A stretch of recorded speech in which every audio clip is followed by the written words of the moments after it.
Hi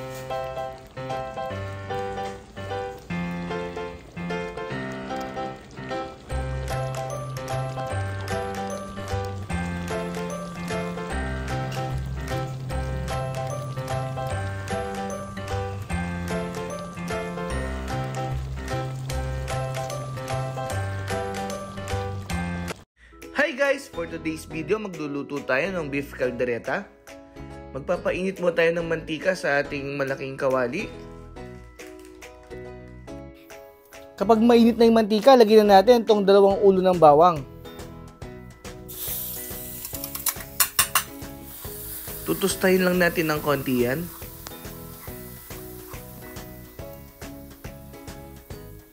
At kapag medyo toasted na yung bawang, ilagay na rin natin itong 2 malaking sibuyas. Hiniwa ko lang din siya ng ganyan. Yan, tuloy lang natin yung pag-isa ng mga 2 minutes or hanggang sa lumambot yung sibuyas natin. Dagdagan pa natin ng konting mantika, no? Parang kulang yung mantika natin.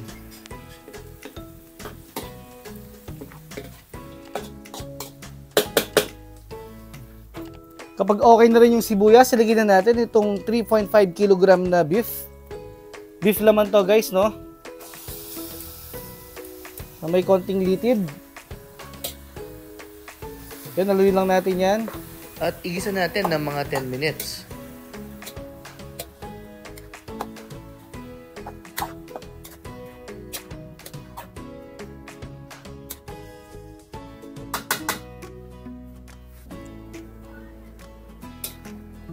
And guys, after 10 minutes, timplan na natin siya ng paminta.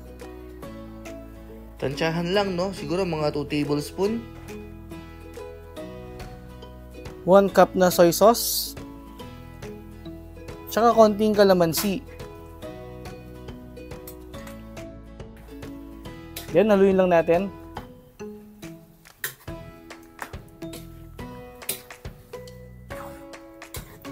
At ituloy pa natin yung pagluto ng mga 10 minutes. Para mas manot pa yung lasa sa karne ng baka natin.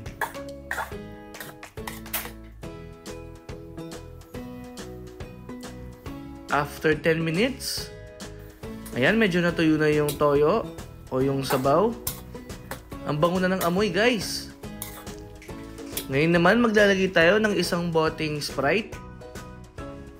Isa din to, no, sa magpapasarap sa ating caldereta.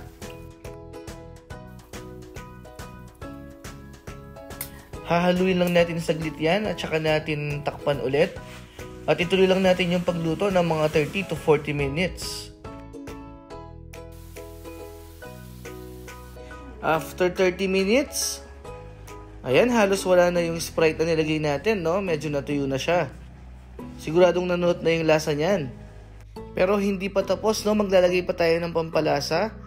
Maglalagay pa tayo dito ng 2 beef cubes. Tsaka tomato paste.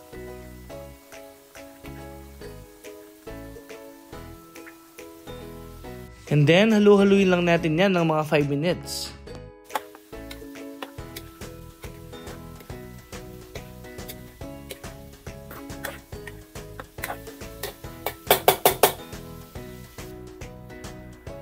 After 5 minutes, maglalagay na tayo ng 200 grams na tomato sauce. Then, maglalagay na rin tayo ng tubig.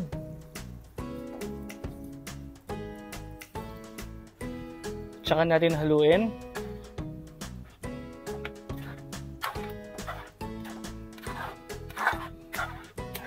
At takpan lang natin ulit at papakuluan pa natin yan ng mga 30 to 40 minutes or hanggang sa lumambot yung ating beef laman.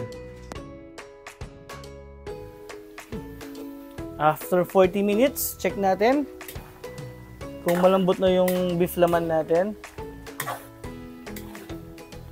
Medyo natuyo na rin yung sauce natin, no? Check natin kung malambot na. Ayan, no? Malambot na siya.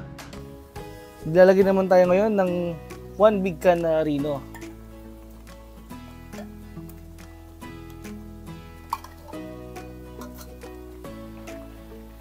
Diyan, haluin natin ng mabuti.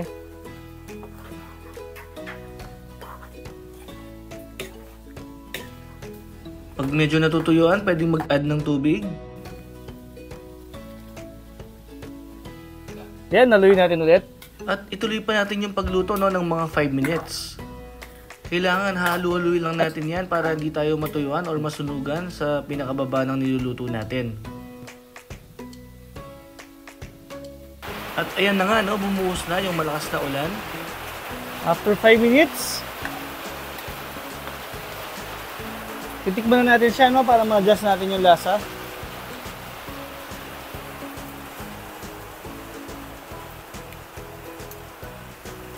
Maglalagay na lang tayo dito ng 2 pack ng seasoning.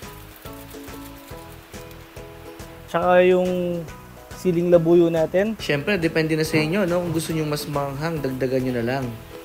Ilalagay na rin natin yung pinirito nating patatas at carrots kanina.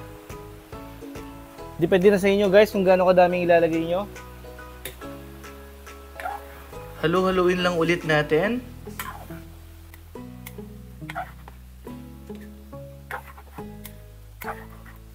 Ilagay na rin natin tong red and green bell pepper.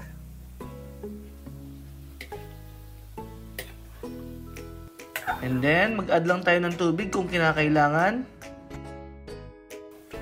Halu-haluin lang ulit at ituloy pa natin yung pagluto ng mga 5 minutes. Malapit na tong maluto.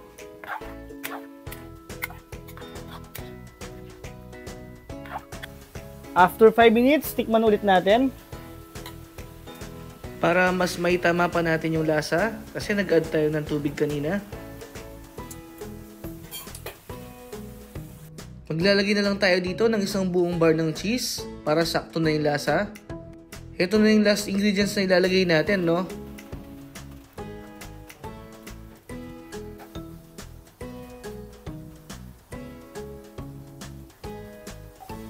Haluin na lang natin yan at ituloy pa natin yung pagluto ng mga 3 minutes at pwede na itong iserve.